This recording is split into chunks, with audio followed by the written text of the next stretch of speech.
since I'm talking about the factors contributing to the dissonance, I'm going to go ahead and talk about how can we help our children specifically with this gender identity confusion or sexual or specifically gender identity for now.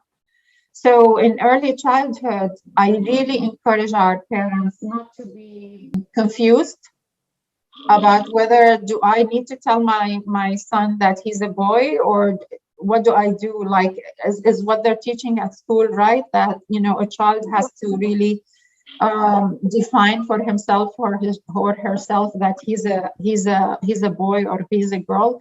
And I'm being very clear with you. Our job from an Islamic perspective is not to confuse our children. So we need to tell them they are boys and they are girls depending on their genetic makeup. This is our job. Okay. Children don't have the maturity or the intellectual ability or the cognitive ability to answer these big questions. It is unjust to actually put that responsibility on them. So we have to be strong. We have to be clear in how we are interacting with our children and being clear on who they are, boys or girls. And we need to talk, okay, you're like mama, you're like baba. We need to give them that in the family, who are they, you know, who are they like? Another one is to treat boys and girls equally, which goes back to the messages, the messages that sometimes our culture sends. They're not very helpful. So I'll share with you, for example, a message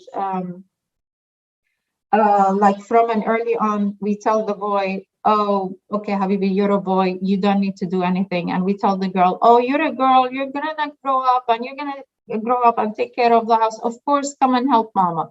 No, I'm gonna have my son also come and help in the kitchen too. I'm not gonna tell them from early on, okay, this is where you're destined. Okay, you're not gonna do anything at home and you're gonna do everything at home. Allow children to play with all toys, and don't be restrictive and interfering.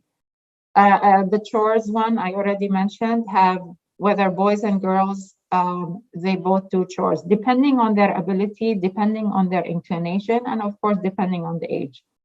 And then when you are talking about the genital organs, also please make sure you use the correct anatomical names.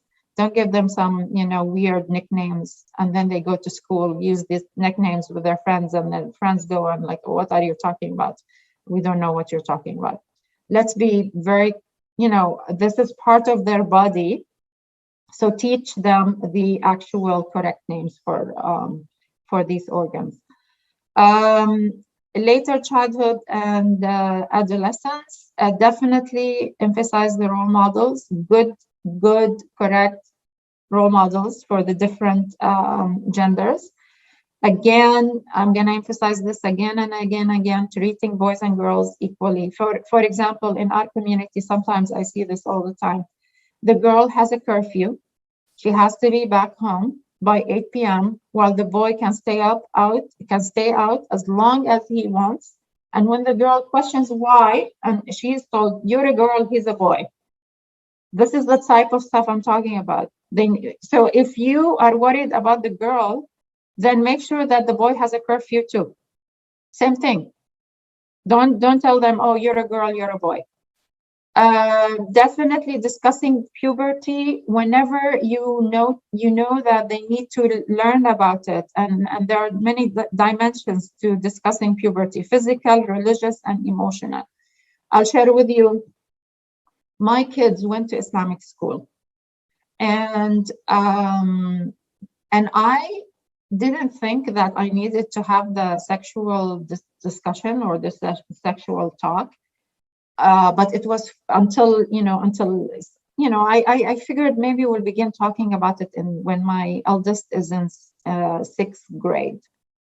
But then the whole discussion was forced upon me. And what happened, and again, my kids were, and my 2 eldest are boys. Okay, again, they were in Islamic school. So what happened is one day we're coming back from school, And then my second son, who was in fourth grade, he tells me that today I found out how actually babies are made. He's in fourth grade. Okay. And I was waiting like for sixth grade. I don't know. I had in my mind that sixth grade is a good, maybe because that's when I learned about it in myself in sixth grade. I thought sixth grade, I'll sit with them, we'll have this discussion.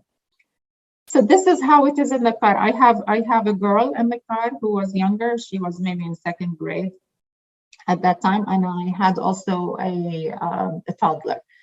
We come home. I immediately take my two boys, one in fifth grade, one in fourth grade. I take them into the laundry room. I lock the door, and then I say to my fourth grader, I'm like, "So what did you learn at school today about what did they tell you about this?" And right then and there, we had the sex talk in the laundry room. It was forced upon me just because of what happened. But my point to you is we need to have the discussion with them. And you may have in your mind an idea about when you're going to have the discussion. But sometimes something might happen and you need to grab that teaching moment and use it and have it to actually discuss it. Please don't ignore this talk with your children. Some parents, they find it hard to talk about this issue with their children, but no matter how awkward it is, how difficult it is, it's better for them to understand these really important points and understand your view as a parent about these different areas from you. If you personally don't know, then actually seek out knowledge, go find out what you need to do, and be there for your children to have this discussion with them. Okay, so also besides discussing puberty, also having family conversations about different aspects of sexuality when it comes up. For example, someone in the beginning asked about how do we talk about this if it comes up in a movie. And my kids are seeing this and they're seeing they're seeing a gay couple on the movie. What do? You sit down with them and you talk about it in very simple words, and don't make it a big lecture, because kids actually can tune you out very quickly. It can be very boring for them. So very simple, explain the situation, and then ask them, do you have questions for me? They say no. Then you can say, well, if any questions comes up for you, come and ask me. Don't ever hesitate. I'm always here for you.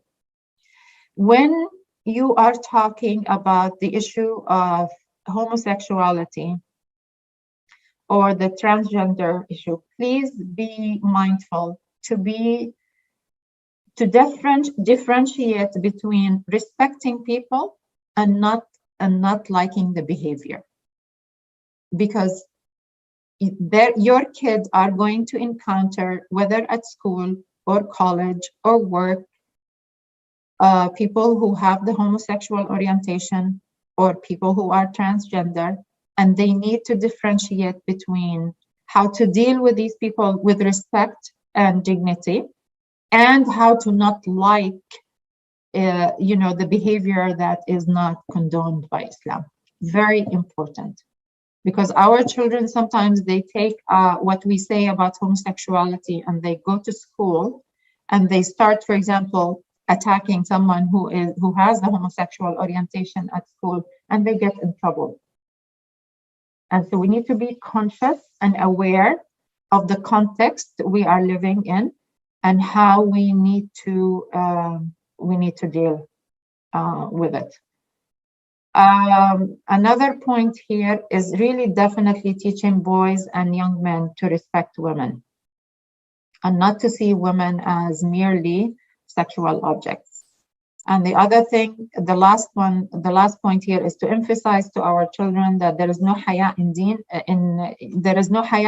faith, meaning like we can ask any questions in our faith, and not to be scared of coming to you and asking you questions about this issue. It's much more important they hear from you, because if they don't hear from you, they're gonna go on the internet and find sometimes the wrong answers, or they're gonna go to their friends and also find wrong answers.